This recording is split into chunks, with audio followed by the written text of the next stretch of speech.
নির্বাচনী প্রচারণায় প্রথম ভাষণটি গতকাল জনাব তারেক রহমান দিয়েছেন।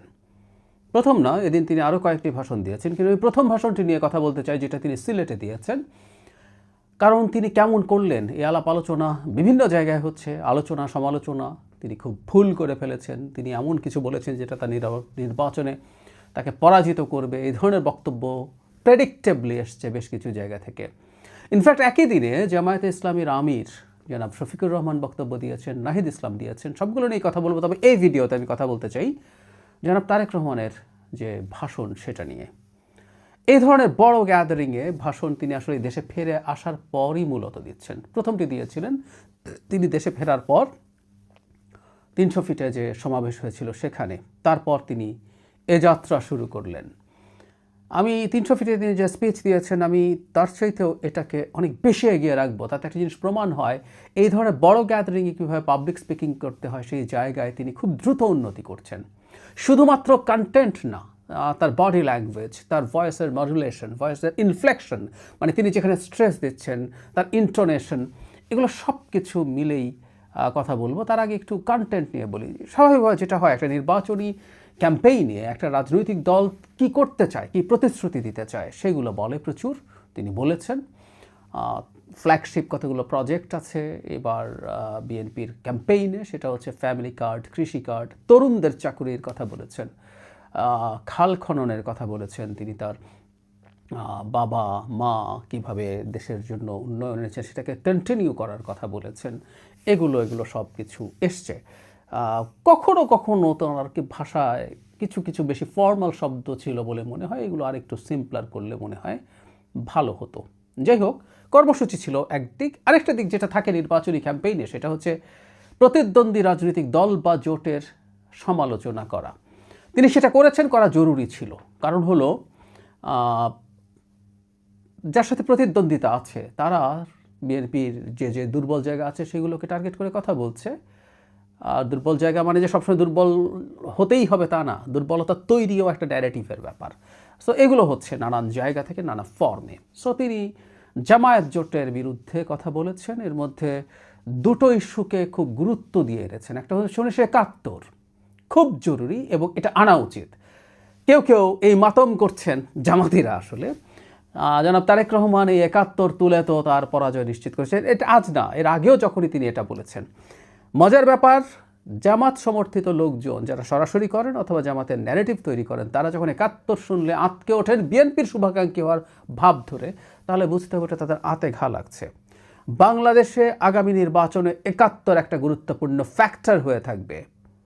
বলা বাহুল্য, এ 71 মানে আওয়ামী ন্যারেটিভের 71 না, আমাদের সত্যিকার 71, যে 71-এ শহীদ জিয়াউর রহমান একজন বিরাট ভেটারান মুক্তিযোদ্ধাই শুধু ছিলেন না, সেক্টর কমান্ডার এবং জেড ফোর্সের কমান্ডার, তিনি স্বাধীনতার ঘোষকও ছিলেন। এই পলিটিক্যাল ক্যাপিটাল বিএনপিকে তো ইউজ করতে হবে। তার চাইতে উনি 71-কে এনেছেন মূলত, ওকে দেখেছেন, তাকে দেখেছেন, মানে বিএনপি দেখেছেন, আওয়ামী লীগ দেখেছেন, এবার জামাতকে দেখুন সেই জবাব দিতে গিয়ে যে 71-এ তোমাকে দেখা গেছে দেশ যখন সবচেয়ে ভয়ঙ্করতম ক্রান্তি লগ্নে আমাদের ইতিহাসে, তখন তারা কাদেরকে সহায়তার মাধ্যমে কি কি করেছেন সেগুলো বলেছেন। সো জামায়াত তোমাকে আমাদের দেখা আছে, এইটাই ইনফ্যাক্ট উনি এনেছেন। আনতেই হবে, এই নির্বাচনে এটা একটা গুরুত্বপূর্ণ জায়গা হবে, তার ভাষণে এটা একটা গুরুত্বপূর্ণ জায়গা দখল করে রাখা জরুরি। আর একটা খুব অভিনব কায়দায় তিনি ওই যে বেহেশতের টিকিট বিক্রি ব্যাপারটাকে অ্যাড্রেস করেছেন। তিনি দর্শকদের মধ্য থেকে একজন একটু বয়স্ক মানুষকে ডেকে এনেছেন এবং তিনি হজ করেছেন, উমরা করেছেন কিনা জানার, মানে উনি বুঝতে চাইলেন যে তিনি প্রশ্নই করেছেন এখানে হজ করেছেন, উমরা করেছেন এমন কেউ একজন আসুন। মানে এটাকে ডেকে তিনি একজন প্র্যাকটিসিং মুসলিম, তাকে নিয়ে এসে তিনি এই কাজটা করানোর চেষ্টা করলেন। তখন তাকে বলতে বলতে জিজ্ঞেস করেন সব কিছুর মালিককে। এই মালিক বলতে বলতে একটা জায়গায় এসে যে তাহলে কি বেহেশত দোজখ সব কিছুর মালিক হতো যদি আল্লাহ হয়, এই সার্টিফিকেট কে কেন কিভাবে দিতে পারে? খুবই গুরুত্বপূর্ণ। কেউ কেউ বলছেন এটার কোনো প্রয়োজন ছিল না তারেক রহমানের মতো মানুষের জায়গা থেকে, একেবারেই বাজে কথা।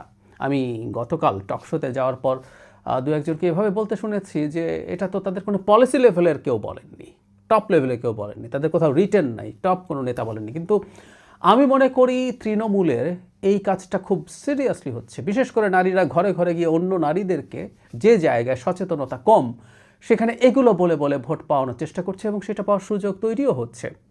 সুতরাং এটার মাধ্যমে এই ইস্যুটাও বিএনপিকে, জনাব তারেক রহমানকে অ্যাড্রেস করা উচিত বলে আমি সত্যিই মনে করি।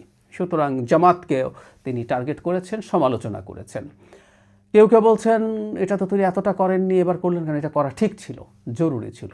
আমি মনে করি অত্যন্ত শালীন ভাষায় তিনি এগুলো করেছেন। এমনকি আরও টাফার হওয়া যেত। বাংলাদেশের বা এই অঞ্চলের যে পলিটিক্যাল কালচার, তাতে যতটুকু টাফ হওয়া সম্ভব তিনি ততটুকু টাফও হননি। আমি মনে করি আরও টাফ হওয়ার জায়গা আছে।